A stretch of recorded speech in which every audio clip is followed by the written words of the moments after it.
Cross Politic begins in 3, 2, 1. I'm a heart that breaks for a dying city. Stop cursing your future. Is not true. For all intents and purposes, I am a woman. No government, no political system has ultimate supremacy. Jesus is King of Kings, and it's about time our nation returned in humble submission to his lordship. You are not protecting women. You are authorizing the destruction of 500,000 little women every year. I didn't start it. But sir, with all due respect, that's the argument of a 5-year-old. I didn't start it. Right, when the Spirit comes upon people, they go to war, they go to battle, and the enemies of God are driven back and they're slaughtered.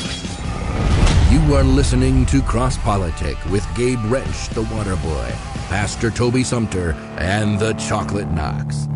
Hello, y'all. Welcome to Cross Politic, where Trump's 100 days have come and gone, but Cross Politic will be around forever. That's right. Well, or at least as long Jesus as will be around. That's right. But as long as we can make it be around. I'm not going to be around forever. Cross Politic might be ending. Our kids, right after the show. Our kids, Cash and River and I got 6. Andrew, I guess. I like Andrew. Oh, he's I like not your the son, oldest Andrew. boy, though. I know, but he just came up to me and said hi the other day. Yep. I was helping you move. Because he knew I'd beat him. And he said, I'm 3 years old. And then he said, hey, can you hold me? Did he? Yeah. We'll so I picked him up and held him. That's what 3-year-olds do. I know. I came into his house, David's house, walked in, and he came and shook my hand and said, my name's Andrew. I'm 3 years old. Can you hold me? like one breath. I talked to him. I do a good job holding you, son. What you need somebody else for? I was like, I understand. I know who your dad is. So we got a guest with us today. We do.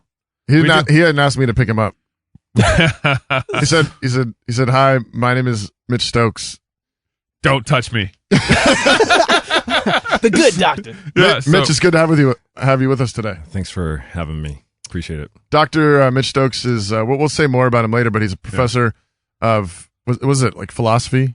Something like that? Yeah. At New St. Andrews College here in Moscow. And so he's live with us in the studio today. Yeah. Very deep thinker, too. We love having live people in the studio, so thank you, Mitch. Appreciate it, man. You're very welcome. And maybe we all like tag team him, take him down before he leaves. Give him a little noogie before he leaves. He actually is like a martial artist. Yeah, I'm not doing that. Like it's I think the three of us could take him. No. Okay. Yeah. No. Nope. All right, well, let me get into some cross-politic news since you guys don't want to fight Mitch. No. So what I got for you guys, a couple different topics that will hopefully all tie in together, and I think this kind of will eventually get into our conversation with Mitch. Of course, Caitlyn Jenner, Bruce Jenner. I can't say Caitlyn. I can't say Caitlyn. I don't know Caitlyn. Bruce Jenner has come out and just very disappointed in Trump's first 100 days. Very disappointed in Trump's LGBT policies. Was he a supporter of Trump? Yes, I believe he voted for Trump. He came out before the November elections. Wow. I think he has this weird kind of libertarian that makes him want to vote for conservative. Okay. But then his whole transition into being transgendered kind of happened in the administration. So I'm sure his philosophy is going to get even more skewed and eventually he'll vote Democrat. That'd be my take. But he just came out and he said he's disappointed with Trump. Yeah, his LGBT issues, he said he's kind of disappointed in the first 100 days, particularly on the LGBT issues with Trump. And Jenner, recently, I forget where he said this, but recently they were talking about the LGBT community and sports. Yeah, it was on Tucker Carlson's show. Oh, was that on Tucker's show? Okay. Yeah, and he said that there's no big advantage for transgendered men in women's sports. Yeah. Which is like, come on, Mr. Anti-Science. Well, he also said on the show that he's not thinking about going to the Democratic Party. That's not where he wants to go. He said it's harder to get the Democratic Party to think conservative about things and easier to get the conservative party, right, to think more liberal when it comes to social things. Yeah. So he has an agenda to go after the conservatives to move them closer towards the center. He's like they're suckers. Right, yeah. Yes, absolutely. And it's interesting that... Well, and that's what Trump said. He said, I'd never run Democrat because Republicans are suckers. Really? Remember Trump said, I forget the exact words he said, but he said something like, if I ever chose to run, I'd run as a Republican nomination because they get their vote a lot easier. If Bruce is going to start talking about people being disappointed, I think we're the first ones who get to be disappointed as plastic surgeon. Yeah. Right? Like that. First of all, somebody messed you up. I know. It's just wrong. Someone did something wrong to you. No, it's wrong. And didn't he go through the full surgery? I don't know if that's he went what to they the full, said. but I was watching Tucker Carlson and he started talking and I couldn't understand what was going on in front of me because I'm hearing this low voice like this and I'm seeing this kind of weird structured face that looks something similar to a woman with long hair. Yeah. And I couldn't make those two marry. And it was Bruce. It was Bruce. Oh wow. Yeah. And I couldn't make those two marry. And I'm sitting here, why are you making me go through this? You know, why are you making me watch you? My wife came home and she was listening to the radio on the way home from somewhere, and she said she was listening to NPR, and they were interviewing a man. Yeah. Who turned out to have been Bruce Jenner. Yeah. Afterward, He owes us an apology. Yeah. No, seriously. No. Look, I'm just gonna say, if you're gonna be a woman, just be a woman and let me be fooled. Be like, dang, that's a man? I want to be fooled by it. You know what I mean? I don't want to be sitting up here struggling the whole time. Like, I don't know if it's a man, it's a woman, it's the same thing at the same time. That's just wrong to us. Like, I'm disappointed. Yeah. You know, we're disappointed in Bruce's first 100 days. You got all kinds of money. Borrow some money from Kanye and go get a better surgery. That's all I'm saying. That's great. You know, That's great. I'd rather we can talk about being disappointed. But Kanye needs to borrow money from. Get it from somewhere. Yeah. But I don't care. That's just not fair to us. Well, here's what's hilarious. So in the discussion with Tucker on this sports and LGBT issue, Tucker challenges him and says a transgender woman won major weightlifting titles. Right. And so it's a man. It's a man that's. It's pretending to be a woman winning weightlifting, wrestling titles. Okay. Yeah. And it seems, so he's just saying there's a major physical advantage, obviously. That's what Tucker said. And then Bruce, in response, said the Olympic Committee's done 20 years of studies on this issue, hormone levels, etc. There's standards and guidelines. And then he says, and if you meet those guidelines, you can compete as a woman. Yeah. So what? There's a guideline to be a woman? Well, there's an objective guideline that the Olympic Committee's come up with to be a woman. There's like a hormone level. Yeah. Somebody's playing God. But that doesn't account for everything. No, but my point is Bruce is admitting to some sort of objective guideline. Sure. Right. He wants an objective guideline that works for him. Right. But that doesn't actually count. My point though is, of course, you actually look, put the man who's trying to be a woman next to the woman. Sure, draw blood on them. Do hormone analysis and say, okay, fine, the hormone levels are in the same place. That doesn't tell you everything you need to know. Right. It's still a man. Right. Trying to be a woman. Hey, Doc, did you do competitions when you fought? Did you do competitions at all? Your kids do sports? No. Yes. You see where this is going, right? I'm seeing where it's going. What sports did your kids do? Lacrosse, mostly. Okay. Is what they're Lacrosse doing. is a pretty physical game. Yeah. You get Rugby. Rugby. Okay. Rugby. Let's go rugby. Okay. Rugby. So all of a sudden, other team has a girl boy. We call on them, the other we side. call them goys. Okay. That's Texas. See, a Texas thing That's is actually rubbing Hebrew. Goy. Right. Hey. And so your son's about to play. Would you let your son play that game? It's a girl dressed up as a boy. You know, big, kind of bulky, been taking steroids the whole nine, trying to be a boy. Objective hormone levels.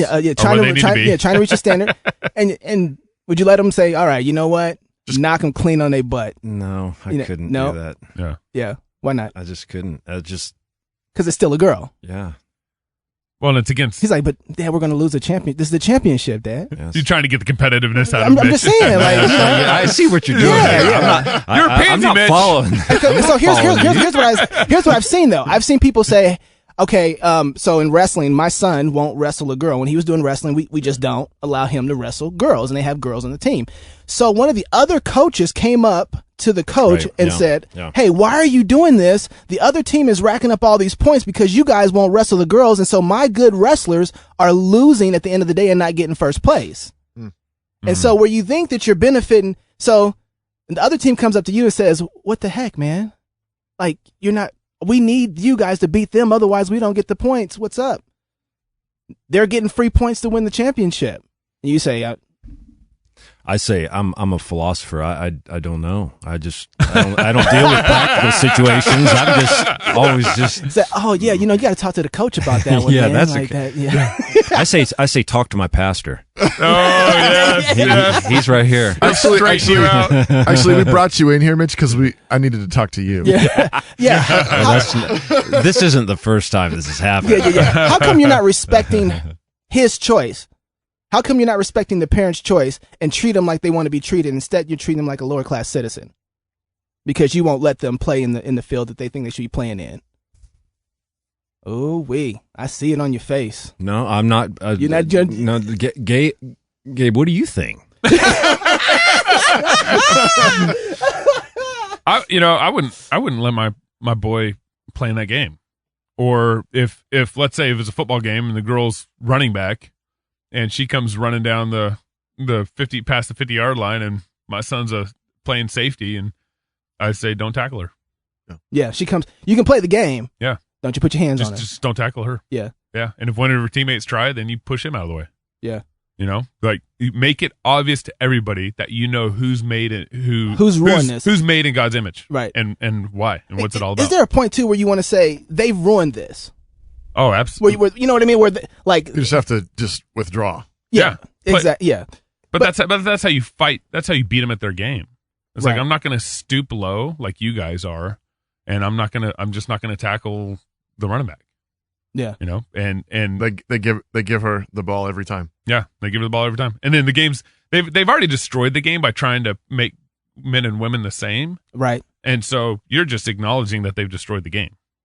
By letting that happen. I'm telling you guys that some of the wrestling matches, if you ever go to them, oh yeah, it is brutal to see a girl get taken down and pinned by a boy. Yep. And then watch her get up crying. And I don't know how to handle that right there. Because I'm like, first of all, my girl would never be in that situation. But I'm like, you need a daddy, baby. Yeah. Like, you need a daddy. Right. And a mama that's going to say, no, you're not doing that. The thing that happens, too, is so when we did wrestling for a few years, we ran the same thing. And, of course, in the smaller tournaments and at the younger levels, I mean, it's sad because they're crying and stuff. And they're still little. It's not, it's not quite as intense. Yep. But we went to at least one or two tournaments up in Coeur d'Alene, Spokane, and it's like these massive, huge tournaments, and you got these high school girls that are 16, 17 years old. Oh no, at that age, and they're kicking butt, like they are. Yeah. But it's like sad the other way now.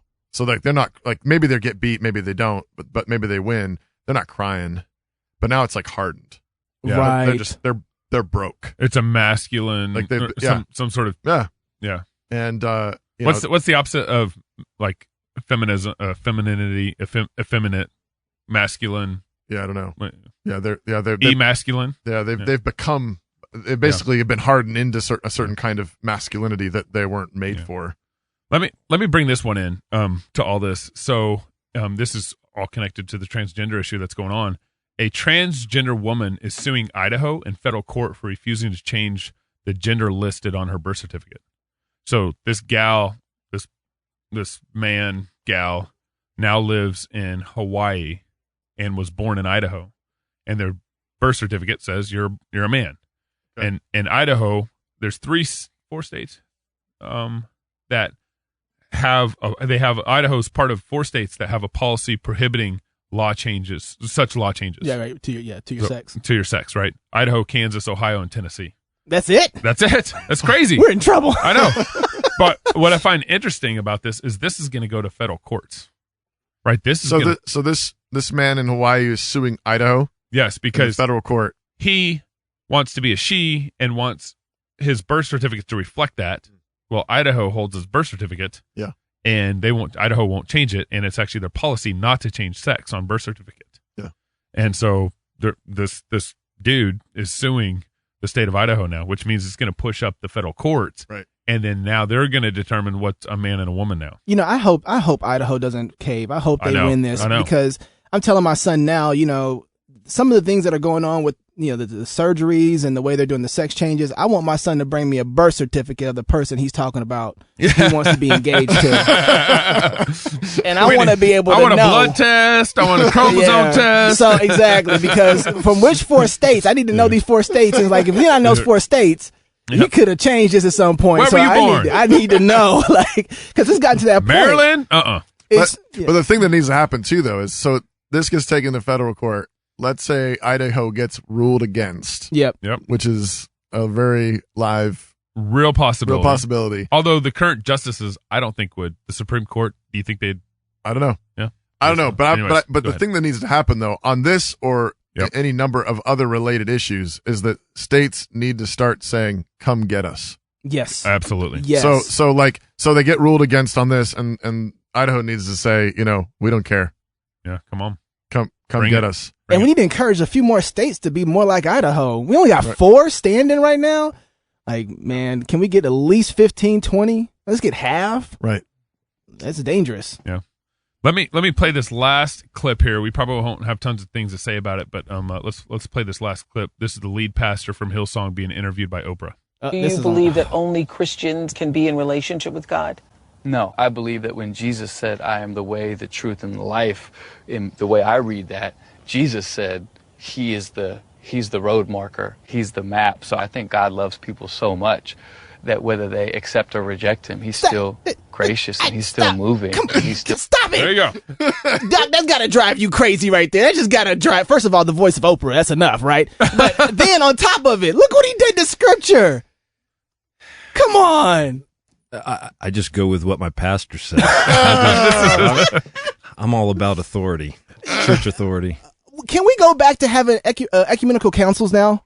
Can we say it's official? Can we go back to having someone? Man, can we get everybody together and just rule this guy out as a heretic? Yeah. Can we just do that? Is it time? Can we get Baptists to become Presbyterian? I think that's an interesting question. How could the church at some level have a voice in declaring Pastor Carl? Is that his name? Carl Lentz. Carl Lentz. Yeah, I'm familiar with this guy. Pastor Lentz. Carl. He's in New York? Yes, Hillsong in New York. Okay. At some level, I mean, like you doing a blog post on him is not going to do anything. Right. Wait, hold on. Well, it's a good place to start. Come on now. It's absolutely a good place to start. I think more Dr. pastors... Mitch completely disagrees with you. I'll start talking for you. Dr. Mitch totally disagrees. Dr. Mitch don't want to be interrupted. So don't interrupt Dr. Mitch while he's speaking through me. Okay? All right. He said... But blog posts are a good place to start. Yeah, I think it's a good place to start for sure. And more pastors should be, I think, speaking out against other pastors that are doing, leading the sheep astray. So think about first century. Oh, this is actually where I actually had something to say. No. We'll pick that up. We atheists have been doing such a horrible job of being atheists that Dr. Mitch wrote a book to teach him how to be an atheist. When we come back, more with Dr. Mitch Stokes on Cross Politic.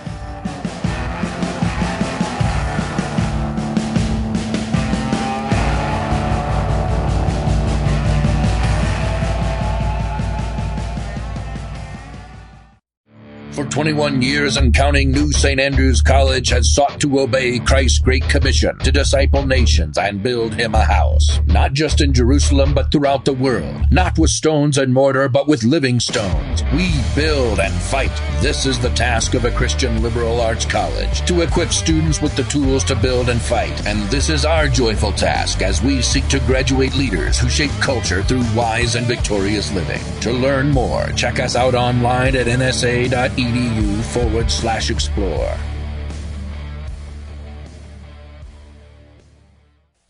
Canon Press is a publishing house located in Moscow, Idaho. At Canon Press, we create and provide products that sketch a vision of the whole life, a whole culture, a life full of beauty, tradition, education, community, laughter, and celebration, unashamed of Christ, and sharply at odds with the values of modernity. A mature culture with the church at the center, living out the good life, one family at a time. We believe our book, audio, and visual selections reflect this exciting life that God has given us under the sun. As the wisest man said, go eat your bread with joy and drink your wine with a merry heart, for God has already accepted your works. CanonPress.com.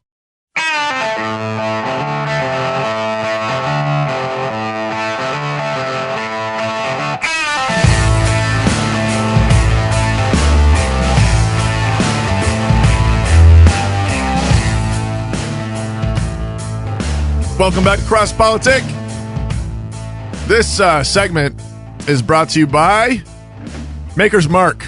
Puckers. No, we've already had this. No, Gross. No, it's not. Are we not doing that? It's not brought to you by Puckers. Oh, we can't do Puckers? No. It's okay. not. All right. No, that's not Christian. Vape juice. No. Okay. I was just saying before the show that I realized this. I was trying to describe this to my kids. They were asking me what vaping was, and I said it's the wine cooler of pipes. Oh, Wait, hold on. It's the wine cooler of pipes. It's the Zima of pipes. No, man, this is the post-mill version of pipes. This is the growing, the maturing. Oh man, this is the development. It doesn't the even. Future. It doesn't even look. Watch it. So today on our show we have guest Dr. Mitch Stokes. He's I'm gonna read what it says on the back of your book. That's what I'm gonna do. He's a senior fellow of philosophy at New St. Andrews College here in Moscow. He received his PhD in philosophy from Notre Dame under the direction of Alvin Plantinga and Peter Van. No, you didn't. How do you say his last name? Inwagen. Inwagen. That's what it looks like, actually. It's like he must be from Texas. At Yale, he earned an MA in religion under the direction of Nicholas Wolterstorff, and he also holds an MS in mechanical engineering. That's insane. What? You have several patents, don't you? Yeah? I do. Come on now. Yeah. All right. Oh, what do you have patents? I guess nodding doesn't help. When No, it doesn't. No, You have to talk. Talk. And prior to his philosophy career, he worked for an international engineering firm where he received 5, it says it right there, 5 patents. Really? I should have read the rest of this. Wow. In aeroderivative gas turbine technology. What? And he has a dog named Roscoe. He's part dog, part plant. Part plant. Yeah. Okay. Just kind of set him to the side. And a wife, Christine. And 4 children. 4 children. 2 boys, 2 girls. Oh, perfect match. Yeah. And also, guys, guess what? He has this top secret study. Wow. On his property, and I get to go there. You got property? Wow. In the backyard. Well, it's not mine. okay. I still pay taxes on it. So Yeah. I know. Yeah. Yes, but I get to go there. I'm going there. Wow. Yeah, Wow. it's true. Yeah, lucky man. That's cool. And anyways, so We were talking about Pastor Pastor Carl, Yes. who says that Jesus is the map, But not the way. not the Not way. the only way. I'm the way, the truth, and the life, but No actually, man. Wait. No man, man. can come to the Father. except Through by me. That's right. So, But I was thinking though But he's too loving to do that. that you guys were talking about ecumenical councils and how to deal with this, but so remember Athanasius. So the first He got kicked out. the first ecumenical council is 325 is that yeah? AD. And it's all about the Arian controversy, whether Jesus is fully God or is he the sort of a preeminent created being or godlike being or something like this. But of course, that's precipitated by Athanasius going, I think the Greek is hog wild or something like that. it's like Smack somebody. didn't he? berserk. Yeah. On the 3rd century version of blogging. He went ham. So like he's writing these like tracts and these newsletters and stuff against this guy named Arius, who's a pastor in Egypt. Yep. Kind of like Carl's a pastor in Manhattan. Oh no, you didn't. Yeah. Oh no, Right? you didn't. And he's just writing. He's writing and he's getting in trouble. Athanasius gets banished like 3 times. Yeah. Banished. Defrocked. Yep. Man, I got a long ways to go, guys. Got rejected by the council. I haven't even gotten like banished once yet. Your article's gonna get you in trouble though. Hopefully we talk We're about gonna talk that. about pink hair. I'm trying. Yeah. But you ask how do you get an ecumenical council? Of course, they never had an ecumenical council till that one. That was the first, and it still kind of went a little Nicaea. Yeah. Right. Yeah. But Constantine finally kind of pulled some strings, and a bunch of the pastors like, oh man, this is a big mess. Athanasius is making all this trouble, and he's talking about this guy named Arius. So we need to haul everybody in here and have a big meeting and figure out what's going on. And out of that comes the Nicene Creed. Yep. And a bunch of other stuff. But I do think there is truth to what you're saying as far as I think like people being faithful where they are, fighting sin, telling the truth, saying this is messed up. This is heresy. Yeah. Yeah, absolutely. And is where it has to begin.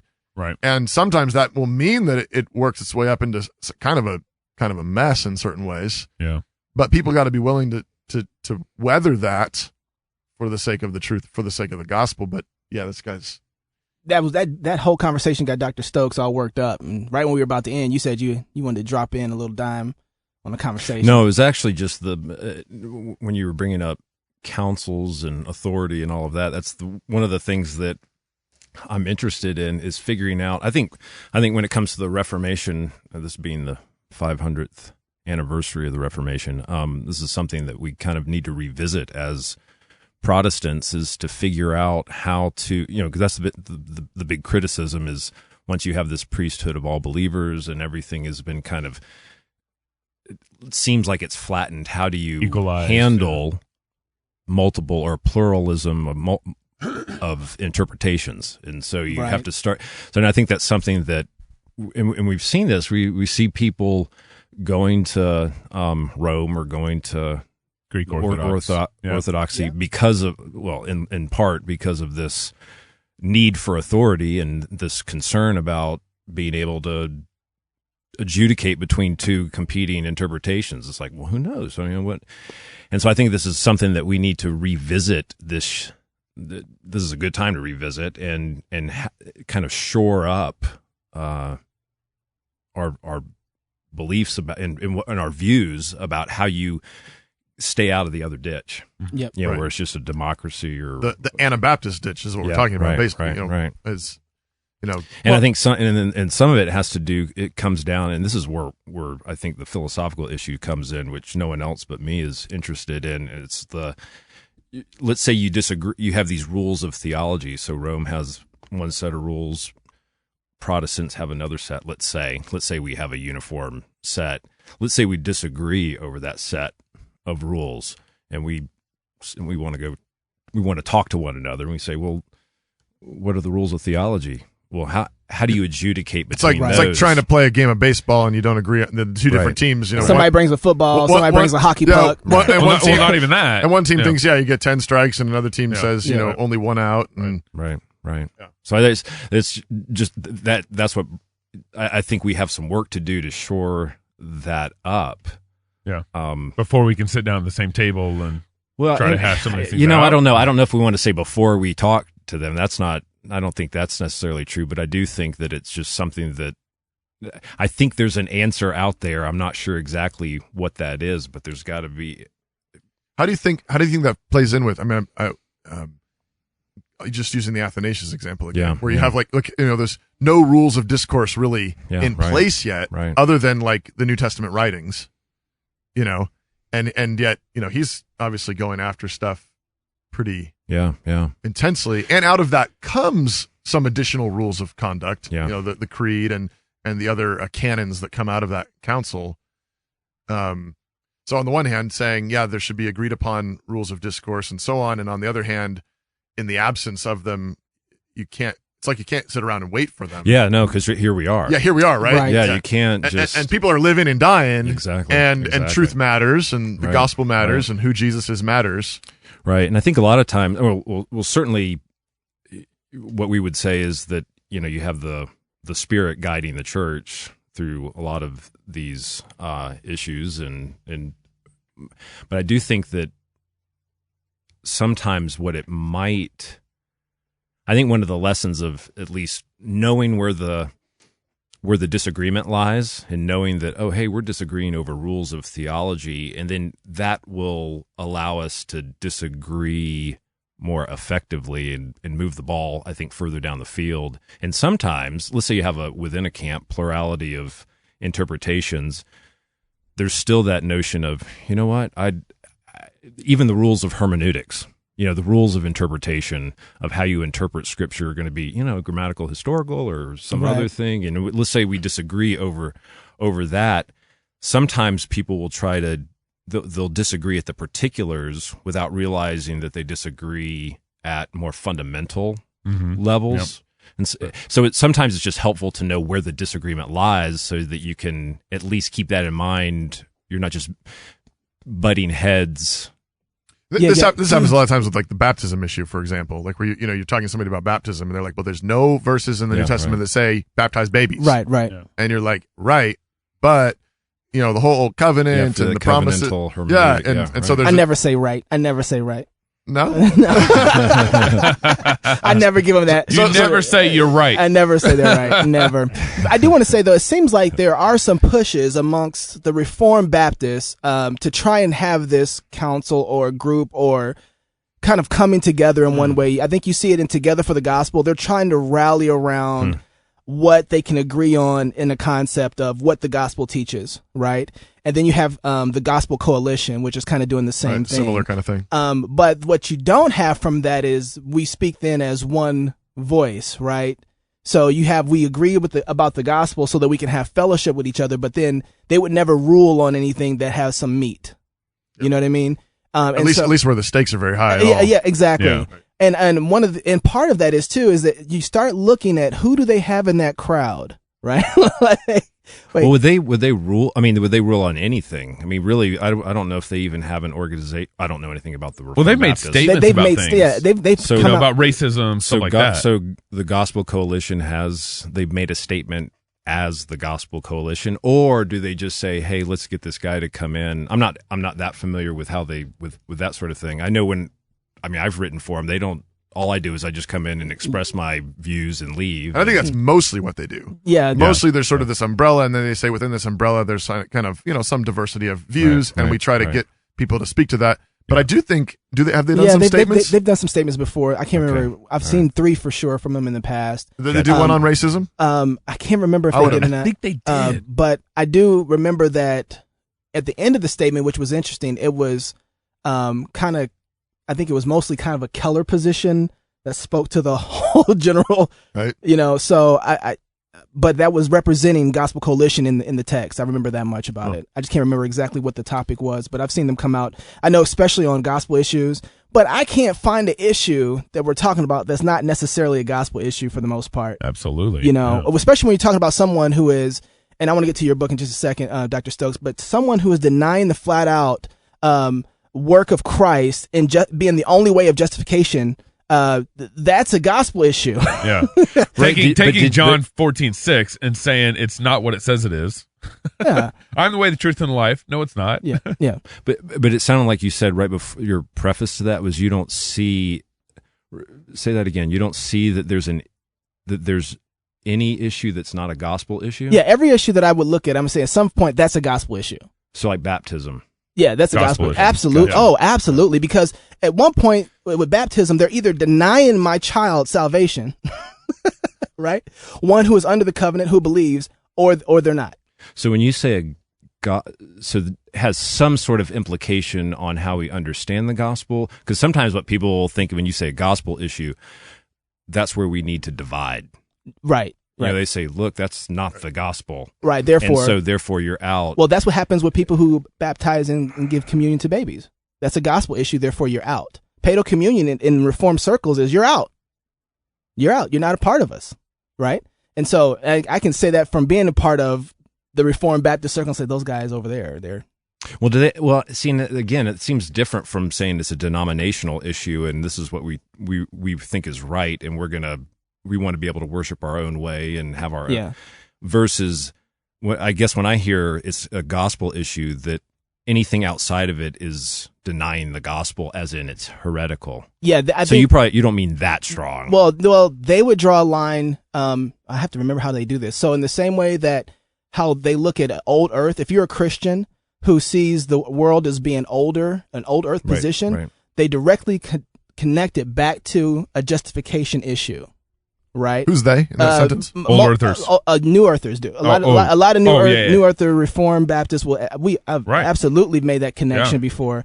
Well, that it's an issue of justification because if you have sin before death, you have a problem. What is Jesus saving you from, right? Or death before sin. I'm sorry, death before sin. The doctor's looking at me real tight right now, and I'm kind of like getting a little sweaty. So, just saying, like, this might not come out right. Be accurate. But so we always got death after sin. But this goes back to the whole Anabaptist thing. I think it's really hard. We have people who are Anabaptists now don't really know it. And they'll find anything they can. And to be clear, when we say Anabaptist, we're not talking about Baptists. Anabaptist is a particular historical strain. Like these are the guys in the Reformation who said they were like basically anarchists. Yeah. So they like rejected civil magistrates, civil law altogether. They happened to believe in rebaptizing everybody, and adult confessions of faith Yep. and so on. Yep. But they're also the people saying, you know, the end of the world is coming. Right. I need to have your wife now and 5 other wives and sell everything and give me all your money and let's be a commune. You know, that's what was going on in Anabaptist land. Modern Anabaptists, of course, are not nearly as exciting. Yeah.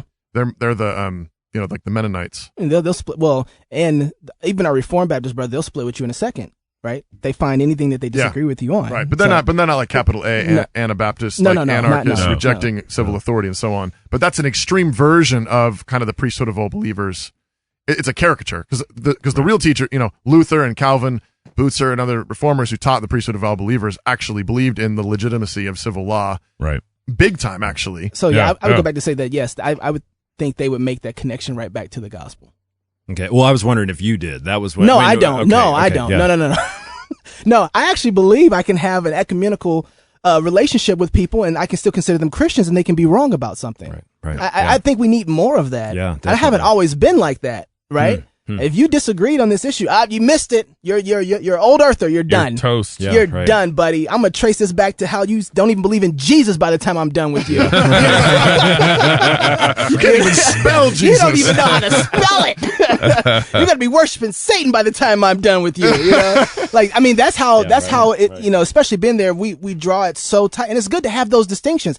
I don't have a problem having those distinctions, good distinctions, strong biblical convictions and distinctions, but not all those need to alienate my brother and my relationship with him. Right. Sure. You know? So let me tie this in actually to Mitch's book, How to Be an Atheist. Is that what we're doing here? That's where we're going. You got 1 minute. Yeah. No, this is a good place to give me the mic. All right, man. Okay, my fault. You think the rise of some of this disconnect in church has kind of given credence to the rise of atheism? I mean, doesn't feel like, I don't know my history on this, but doesn't it feel like atheism has gained over the last century? You know, especially here in the U.S., obviously. I mean, atheism has been prevalent throughout history and reigns and kings and everything, but kind of the whole philosophy of atheism, haven't we seen that kind of develop? Oh, look at the time. We're going. Wow. Well, so when we come back, we're going to talk about the rise of atheism and how to be an atheist. Actually, I want to know, how can I be an atheist? Yeah. That's what I want to find out. I'll let you know. Okay.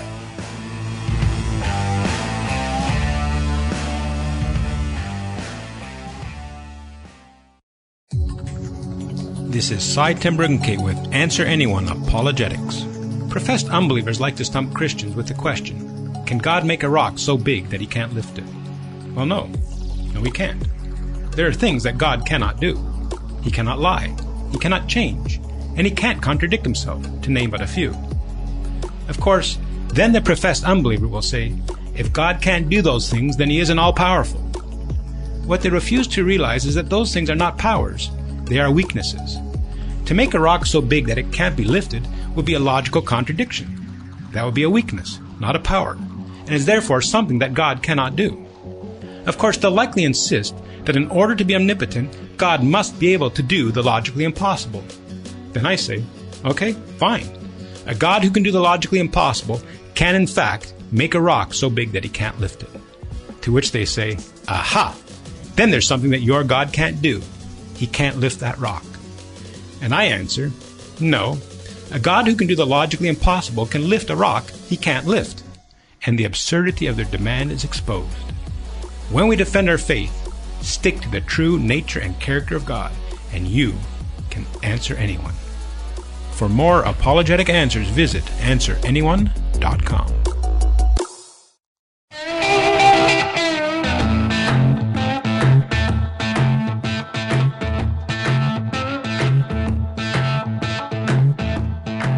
Welcome back to Cross Politic. This is good. Chocolate Knox is still drinking the green juice. It's good, man. It's good. I don't care what you say. No, it's not good, man. Dr. Stokes was about to. He was leading up to this truth bomb he was going to drop on us. Right? Wow, that's like really setting me up for a fall. That's gonna be really we do our best. Downhill we from do here. our best. Gabe, what was your question again? Yeah, so it seems like because the church has I think lost some overall leadership with all these denominations and things popping up, that it's given rise to other philosophies gaining in popularity, but also kind of formulating themselves a little better, like atheism. I feel like atheism in the last century or so has kind of formulated their position a lot better over the years, because the church hasn't probably responded like they should have with a unified voice and all this.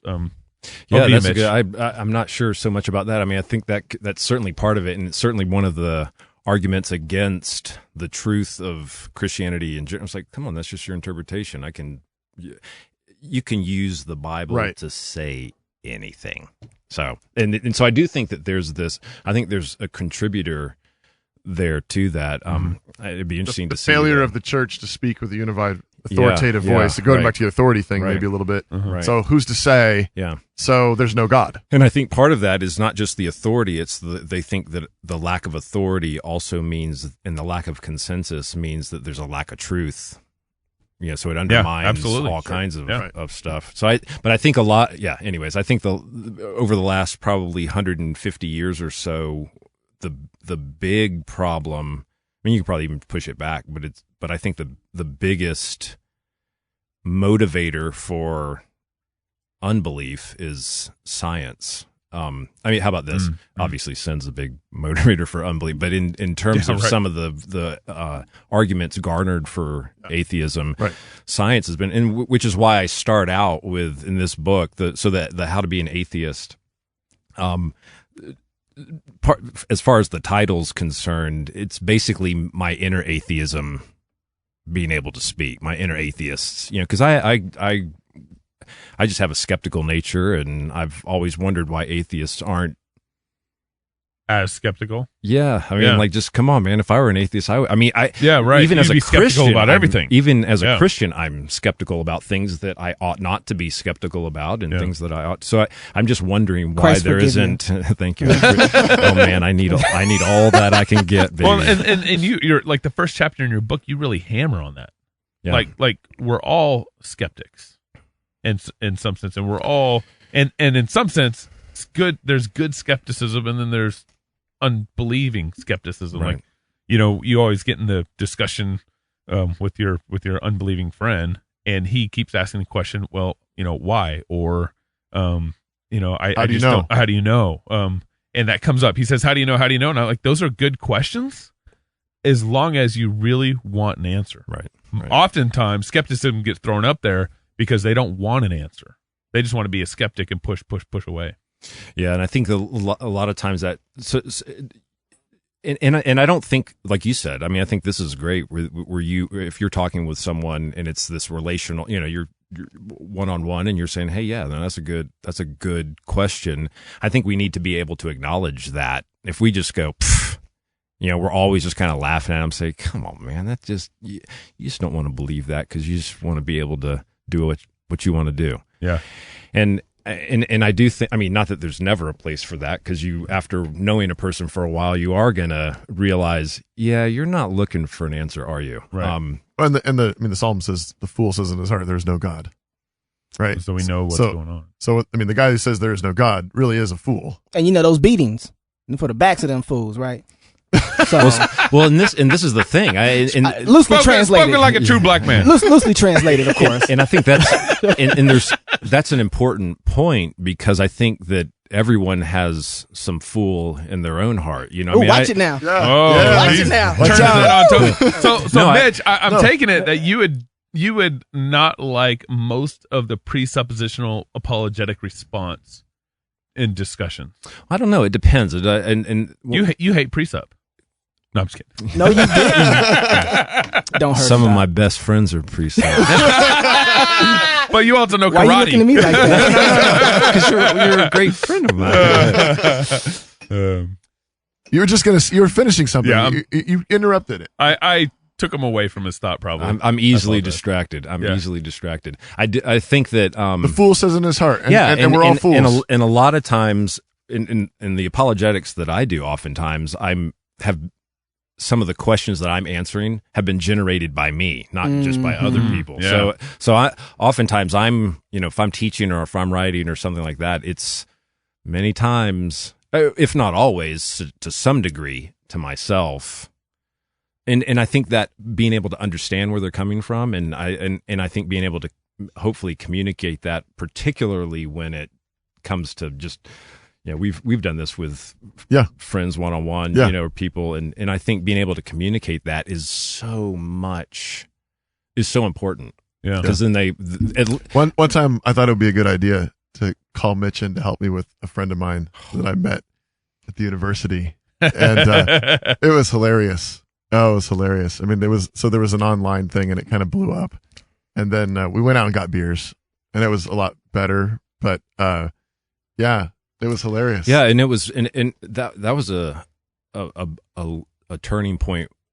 I learned a lot through that. Just that, I mean, not that I didn't know it before, but it certainly hammered the point home that relational one-on-one, that's really, really important sometimes, for certain things. And if I'm going to be talking with just someone one-on-one, it's much better to be face-to-face, and being able to communicate hey, I understand what you're, I understand, but and don't forget you don't want to just be like, oh yeah, you're right. Right. You want to be able to say, no, that makes sense. But what about this? Yeah. Yeah. It's hard for me to give that much ground to, at least most atheists that I talk to. It's probably because of the atmosphere that we're in. Yeah. So if when I'm going out in the street and I'm witnessing to someone and there's a crowd, usually the environment is set up that the guy who won the argument, right? So the worldviews are set up one on each side, and everybody's watching to see which worldview. So when you go to debates, that's the reason you're going to a debate. Because you want a winner. Because you want to see the other worldview destroyed in such a way where it's like, oh, this is true, right? This is the big Elijah fight with the prophets of Baal kind of thing. But I don't think that has to be opposed to winning the person. No, that's what exactly I was about to say. Yeah. But in the atmosphere, because of the environment, sometimes you have to do both, and usually the second one winning the person is kind of like, hey man, look, I know everybody's celebrating right now, but dude, I really love you, man. I really care about you. You know what I'm saying? But I might have told this story before on here, but there was this one guy that when I was out preaching at campus a couple years ago, probably the first time I went out there, and he came right up in my face and started cussing me out as I was like literally just started. I didn't even get into like more than I'm here to talk to you about Jesus, and it was that was enough. Just boom. Yeah. And I'm like, whoa. And so I'm starting to like, what's your deal? What's going on? And crowd forms. We're arguing. He goes off in a huff. You pay him his $20. Thanks for the crowd. But I was thanking the Lord for it. I mean, because it was this opportunity, and I ended up talking to a number of other people after he goes off in a huff. Well, he keeps showing up over the semester that fall, and he would come up, pot shots. Sometimes he'd just walk by and just, lob something at me, walk off, keep going, give me the finger, whatever. But towards the end of the semester, this hilarious thing happened where another kid comes out of the crowd and starts hollering at, actually it was me. And this time Pastor Wilson came out with me, and this kid just starts chewing out Doug. Oh, wow. And he's this little punk kid and just like completely disrespectful. Like the other guy was mad, but he was kind of like, he was a philosopher and he was mad. Like he was really mad, but he was a philosopher. And so he's like, at least you were arguing, but he just, he was just mad at you. This kid is just completely disrespectful. He was just like, the equivalent of spitting in your face kind of stuff. And this other guy shows up and starts arguing too. And at the end of the conversation, there's this big crowd. It was probably one of the biggest crowd we've ever had. Like we probably a couple hundred people. Wow. Listening to this back and forth. What do Christians believe? But what about this? What about that? And we're presenting the gospel. And then after the crowd goes away, that guy that had originally come up to me the very first time, cussing me out, comes up to me and says, hey man, I'm really sorry about that other kid. Right. And we're like, you trained him, right? No, that's fine. And I had been trying to get his name for months, and he wouldn't give me his name. I reached out and said, hey, I'm Toby, and he gave me his name. I said, hey, would you go out to lunch with me? And he said, sure. Nice. And we went out to lunch together. Wow. Wow. But it's right. And I think too, sometimes we're not patient enough, because sometimes we think if there's a fight, it's bad. Right.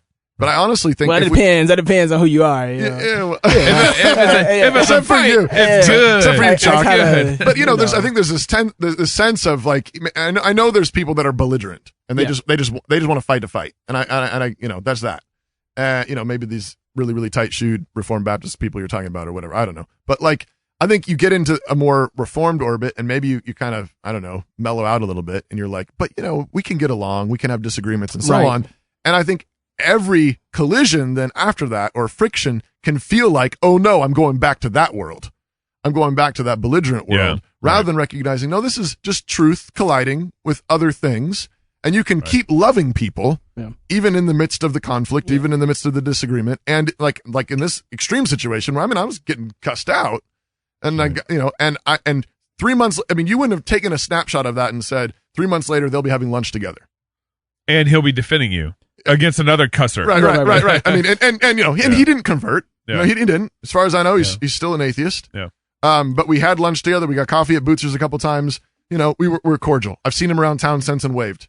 Well, let's get back to Mitch's book here. I was going to say, let's just assume for a second that we have maybe 15 atheists listening to this podcast. Sorry, that's kind of funny. But let's just assume we do for a second, and they're listening because we told them that we're going to teach them how to be a good atheist. And we have Christians, though, who have inner atheists. Sure. Well, that's Mitch's, skeptics, right? Yeah. So we're inner fools. We have inner skepticism. Yeah. So what do you say, Mitch? What do you tell them? Well, it kind of starts out, well, look, I think skepticism is great. I think you need to have a kind of skepticism, but you can't have an uber skepticism where nothing gets through, and you can't have an and uber nothing ever gets settled. Yeah, that too. Right. An uber credulity where you just believe any old thing. And so again, like most things, there's this middle road, and it's often this is the place where it's hardest to navigate to stay on the road. But anyways, all of that to say, look, the skepticism itself isn't bad, and so let's do that, and let's look. And so in the book I say, let's see what this looks like. And so I start looking at some of the, and as I was saying before, the science is a big reason that people aren't believers, or at least that's what they say. So that's enormous. And so I say, all right, well, let's look at how we form beliefs. Go through all that, and then let's look at scientific theories. Let's look at how they're formed. Let's look at what goes into forming a scientific theory. And I show, and none of it's science bashing. I'm enthusiastic, very enthusiastic. You're a scientist. About science. Yeah. I'm 2 thumbs up for science. For everyone who can't see him right now, he just did one. He just did one. He did one first. When but then he did the second one. Yeah, the second one just for these guys. Yeah, and can everyone see what I'm doing? We're all getting punched after this. We're all getting punched after this. That's it. So let's see what that looks like. Let's look at science not from a science bashing standpoint. Like, I don't even go into old Earth, young, none of that. I'm just looking at scientific theories in general, and then start looking at the theories in physics, and what can we know, what can't we know, and it just shows. If you're going to be skeptic when it comes to things that science hasn't observed, which is far more than we realize, then you'll probably hold your horses on a lot of those things. Yeah. But even so, you just need to know that there are things that we haven't observed, and sometimes you get to the current physics where they're just not sure about what the fundamental nature of reality is, and it's like, hey, fine, we've done great in physics in the past. We might be on the right path, but then don't say that science has shown that God doesn't exist if it's still if it's not saying everything, if it's not certain about this one area, then why think it's, talk about unobservable. Right. God is like one of the, if you're kind of like, I don't know, there might be strings, there might not be, that might be the fundamental nature of reality, strings or quarks or whatever. Quarks made up of strings. I don't know. But if you're going to, can you really say, okay, well, there's no God. So anyways, a lot of it just has to do, I'm not saying that, in the book, I don't argue that there's no God. That there's a God. I just argue, look, that starting not enough with evidence science, for that. It's like, come on, I think your arguments are a little too strong. And then the second part, I say, okay, suppose science does say that there's no God. I'll just give it to you. I think we've shown that it doesn't. So, but let's just say it. What would that look like when it comes to morality? And then I take the last part. Smack them right there in the face. Just straight smack them and say, if that premise is correct, you shouldn't be angry with me right now.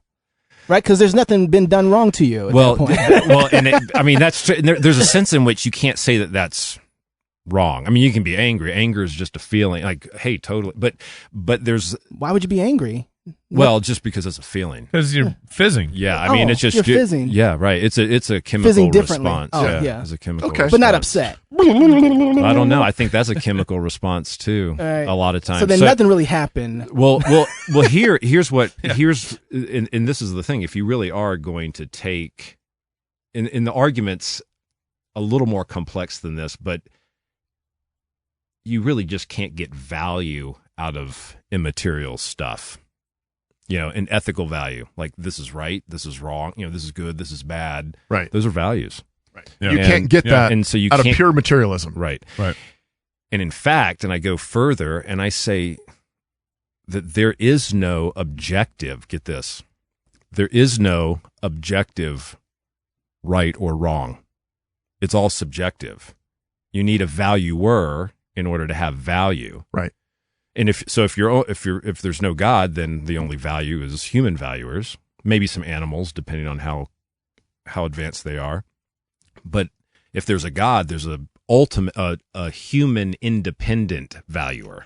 Mm-hmm. And so, but anyways, I do say all values subjective, and I do that on purpose, and I have some reasons for doing that because I think that we give too much if we try to make this universe impersonal. We give up too much. It's a relational, a personal universe made by a personal God. Mm. So objective truth, morality, right, wrong, and so on is directly connected to the personal God. And if there is not a personal God, then you don't have any of that. Yeah, well, the truth one is a little more difficult. I don't say that in the book. There may be an argument towards that. Primarily values. But I do say value. Yeah, and I think there is a sense in which there's truth is the measure of truth is a standard, and therefore there's some value. But I'm mostly focusing on ethical value or the meaning of life. But when those things have to be true? Yeah, the statements about them have to be no true. doubt. So yeah, then true itself would be. That's a real Van Tillian move of you. Is it? Yeah. Well, no, I that's a real precept right there. But just so you know, it's also a real Plantingian move. I mean, this is just and I'll throw this out. Here's my view. Can I say something about presupposition? Do it. Yeah. Carefully. I know. Absolutely. I will. I set you up. Don't hurt Gabriel's feelings. I'll be really careful. I mean, move my mic out the way so I can lunge across the table. Yeah, no. Presuppositionalism is great. Amen. Did you hear that? Amen. That sounds like a Paul move. I think, but here's my. I think where it's good, it's not unique. It's not. I mean, I see all of the positive things that presuppositionalists have pushed, like no neutrality and a need for epistemic authority. All of that is thumbs up. But that's not unique to presuppositionalism. And then there are some things that tend to be unique, at least on some readings of presuppositionalism. I heard that. Oh, it's on the mic. It's on the mic. Oh yeah. They know I vape. Okay, all right. That's why I'm doing it not to talk. I'm just vaping. Dude, that's good. It's all smoky in here. I feel really guilty. This is taking me back way too far. What was the other thing you were going to say about precept, though? What was I going to say? Dude, I don't know anymore. One is not it's all unique. really just... are you thinking of things like, apart from God, you can't know that you exist? Right. Or that you can't know that New York City exists? Yeah, there are a number of things. So, unbelievers don't have knowledge. I would say that's taken neat, that's palpably false. I think there's some truth to it, and then where presuppositionalism is right about that, it's not unique anymore. I mean, everyone knows. Or if they say, well, what I mean by that is you don't have a consistent way of accounting for New York City, your knowledge of New York City. Yeah, just exactly. Yeah. And it's like, okay, well, that's fair enough, but that's not unique to presuppositionalism. Okay. So that's where I tend to be on presuppositionalism. So it's not so much that I disagree. It's usually when you push on it and there's a qualification, nuance. If there's a if there's a qualification, then it usually comes out that, oh yeah, no, that totally makes sense. But that's certainly not unique to presuppositionalism. So I think maybe a big part of the problem is in how some of the people who follow presuppositionalists make it hey, I'm a presuppositionalist, and they think that it's a unique apologetic method. So, for example, you take someone like Doug Wilson. I mean, he's a presuppositionalist. Yeah. But I use his books on apologetics all the time because and it's just good apologetics. It's not unique to presuppositionalism. Mm-hmm. So I think just to kind of push back on that, I think some of the way that the argument is had is what's unique by how they hold that position. So for me, if I'm having a conversation with someone, I'm not usually arguing with them about the issue of science because I don't feel like we have a ground on which to have this conversation if you don't believe in truth. Right? Well, so but they so then they nothing do. that- Yeah, nothing- but I think that's, and again, that's gonna. I think that's, and this is one of the things I think is wrong about presuppositionalism is that they sometimes overestimate the antithesis in the sense that they think that humans who have been made in man in God's image and have just don't get it. They just can't get anything. But I do think that there are certain truths that you do have common ground that you can get traction with. Well, hold on. I think the position is that it's not when you're talking to someone and they say, well, there's no such thing as truth. Well, you're not saying that right. that person doesn't know truth or can't understand truth. You're saying that you're completely made in the image of God. You're made to handle truth, to know and understand truth, and you're suppressing it. Yeah, I was going to say, by comments like that.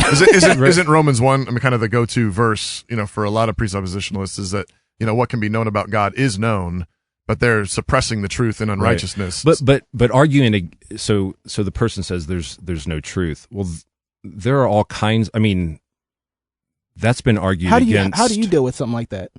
Well, first of all, let me finish. There's been all kinds of arguments since Plato when it comes to relativism about truth. That just tends to be self-defeating. So I don't read Plato. I'm not that intelligent. well, wait. No. This is David's just something. You to help Sorry, him out. I'm not on the doctor level yet. No. You don't need it. You don't need to be.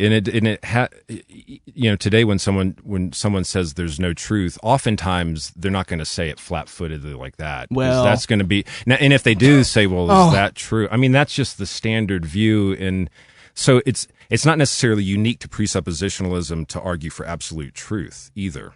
So I think, and it's not unique to presuppositionalism to take Romans 1 seriously either. So anyways, I guess maybe the thing is just to make presuppositionalism an issue of